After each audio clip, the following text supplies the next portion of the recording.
ఈరోజు రైతు దినోత్సవం కూడా, జాతీయ రైతు దినోత్సవం ఈరోజు. ఈ జాతీయ రైతు దినోత్సవం రోజు ఒక రైతు బిడ్డగా నేను ముఖ్యమంత్రి గారిని అడుగుతా ఉన్నా, నీకు నీ ప్రభుత్వానికి ఏమైనా నిజాయితీ ఉంటే, నీకు నీ ప్రభుత్వానికి నిజంగానే వ్యవసాయదారులకు ఏమైనా మంచి చేసినామనే నమ్మకం ఉంటే, దమ్ముంటే సహకార ఎన్నికలు పెట్టమని చెప్పి గట్టిగా నల్లగొండ వేదికగా నేను డిమాండ్ చేస్తా ఉన్నా.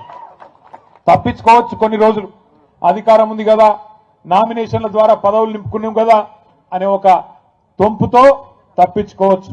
కానీ వాళ్ళ రాష్ట్రంలో ఉన్న వ్యవసాయదారులందరూ, వ్యవసాయ కూలీలు కానీ వ్యవసాయదారులు కానీ అందరూ తీవ్రమైన కోపంతో ఉన్నారు. ఆ కోపం కొద్దిగా సర్పంచ్ ఎన్నికల్లో కనబడ్డది.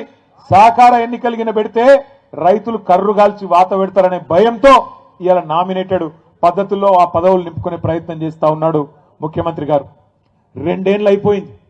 ఏం చేసిండ్రు 2 ఏళ్ళు ఈ ముఖ్యమంత్రి గారు? కాంగ్రెస్ ప్రభుత్వం కేవలం టైం పాస్, కాలక్షేపం కార్యక్రమాలు తప్ప ఏమీ లేదు.